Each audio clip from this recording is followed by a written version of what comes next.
Hello students, today we'll start with English. Now first chapter is a letter to God. First I'll give you all the intro. ये जो story है ये Lencho की story है. Lencho is a farmer who writes a letter to God when his crops are ruined, asking help from God. Lencho एक farmer है जो खेती करता था. खेती करके वो अपना गुजारा चला रहा था.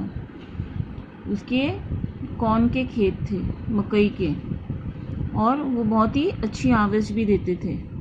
लेकिन अचानक ऐसा हुआ कि वहाँ पे हेल गिर गई. हेल यू ऑल नो, बर्फ़ के जो गोले होते हैं वो आसमान से गिरते हैं, हेल स्टोन्स. उसकी वजह से उसके जो सारे क्रॉप्स थे मकई के, कॉर्न के, वो सारे ख़राब हो गए, जिसकी वजह से उसे बहुत ही नुकसान झेलना पड़ा था. अभी उसके पास और कोई रास्ता नहीं था, बट वो ये जानता था कि अभी गॉड ही उसकी मदद कर सकते हैं. इसीलिए वो इस परेशानी में एक लेटर लिखता है to God. Will start with the lesson. Will start from the lesson. The house, the only one in the entire valley, sat on the crest of a low hill. अब ये जो हाउस है, जो घर है, ये लेंचो का घर, the only one in the entire valley, ये एक ऐसा घर था जो पूरी वैली में एक छोटे से पहाड़ पर था. मैं इसका एक पिक भी दिखाती हूँ. उसका घर कुछ ऐसा दिखता था. एक छोटे से हिल पे एट द टॉप उसका घर ऐसा था. This is a cartoonistic view, तो यू कैन जस्ट इमेजिन. और उसके घर से सब कुछ ये जो नज़ारे थे, you could see all these things.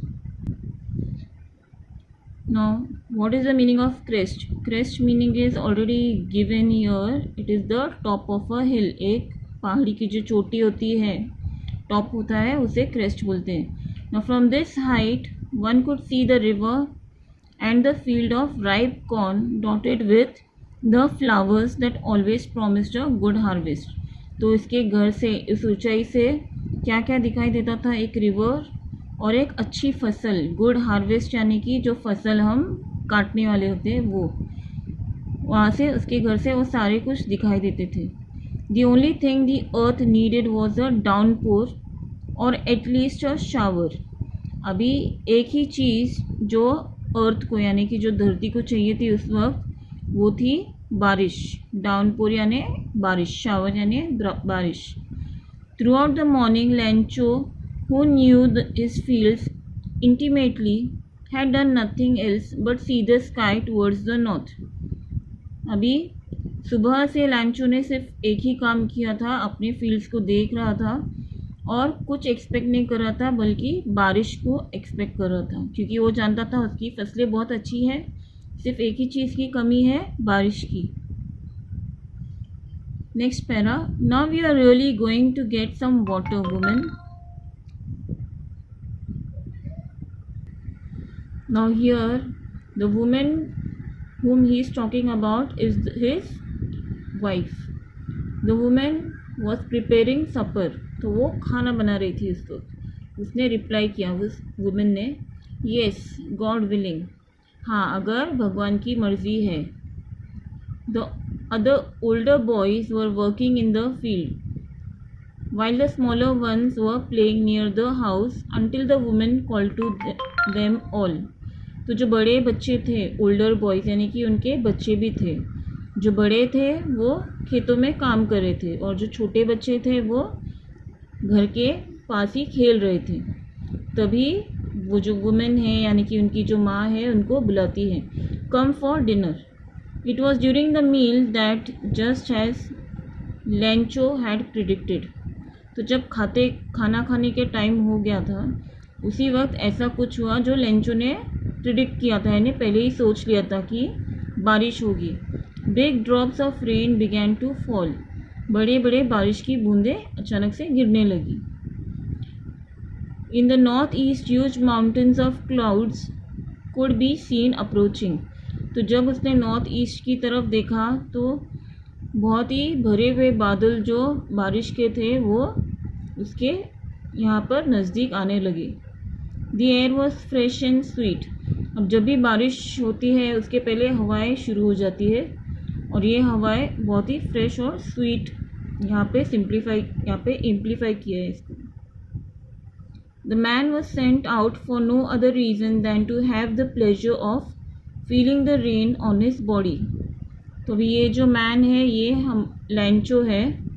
अब ये लैंचो यहाँ से घर से बाहर सिर्फ इसलिए जाता है ताकि वो इस बारिश को महसूस कर सके और उसका मज़ा ले सके, उसकी बॉडी पे ये बारिश को वो महसूस कर सके।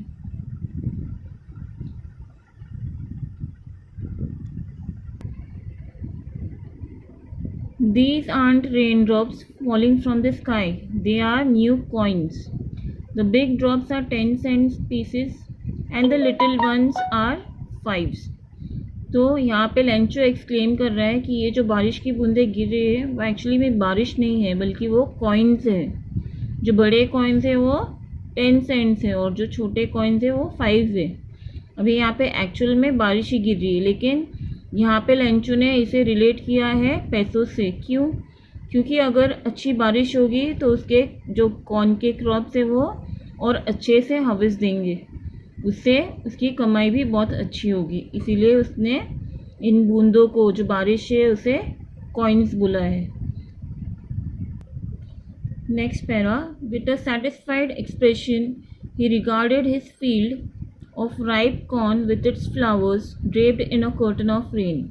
तो जब बारिश हुई वो बहुत ही सेटिस्फाइड था, वो बहुत ही खुश था कि बारिश हुई है और वो सिर्फ अपने जो राइप कॉर्न है, जो पके हुए कॉर्न के फील्ड फ्लावर्स थे, वो सिर्फ इमेजिन कर रहा था कि वो पूरे बारिश में भीगे हुए हैं।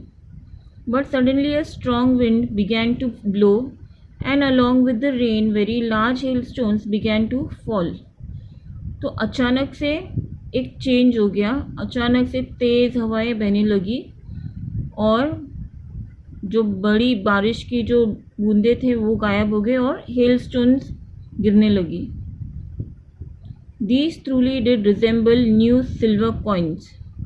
तो ये जो है हेल स्टोन्स वो ऐसा लग रहा था कि चांदी के सिक्के गिर रहे हैं।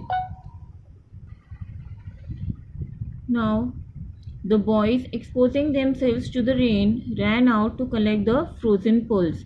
तो जो बच्चे, जो बॉयज़ वहाँ पे थे, जो बारिश में भीग रहे थे, वो अभी तुरंत ही बाहर जाकर, बाहरी थे वो, अभी उस जो हेल स्टोन्स गिर रहे थे वो उन्हें ऐसा लग रहा था कि वो फ्रोज़न पर्ल्स हैं, यानी कि मोतियाँ हैं जो आसमान से गिर रही है। Next para, it's really getting bad now exclaim the man. तो ये बिल्कुल भी अच्छा नहीं हो रहा है। तो मैं सोच रहा हूँ कि ये जल्दी से पास हो जाए, जल्दी ये सारा जो हो रहा है वो निकल जाए। For an hour the hail rained on the house, the garden, the hill side, the cornfield, on the whole valley. The field was white as if covered with salt. तो ये हेल स्टोन रुकने का नाम ही नहीं ले रहा था। पूरी 1 घंटा, फॉर एन आवर, तो 1 घंटे तक हेल जो है पूरे घर पर गिरी, गार्डन में गिरी, हिल साइड पर गिरी, कॉर्नफील्ड्स में गिरी और पूरे वैली में भी गिरी। और इससे पूरा जो फील्ड है वो वाइट हो गया, पूरा बर्फ़ से ढक गया था और ऐसा लग रहा था कि वो सॉल्ट से कवर हो चुका है। Not a leaf remained on the trees. इस हेल स्टोन की वजह से पेड़ों पर एक भी लीफ नहीं बची थी। The corn was totally destroyed. जो कॉर्न के फील्ड थे वो पूरी तरह डिस्ट्रॉय हो चुके थे। The flowers were gone from the plants. Plants पे जितने फ्लावर्स थे वो भी सारे जा चुके थे, गिर चुके थे। Lencho's soul was filled with sadness. Lencho बहुत ही दुखी हो गया था। When the storm had passed, he stood in the middle of the field and said to his sons। जब ये हेलस्टोन का तूफ़ान ख़त्म हुआ तब वो फील्ड में जाके खड़ा हो गया बीच में और अपने बेटों को बोलने लगा, A plague of locusts would have left more than this। The hill has left nothing. तो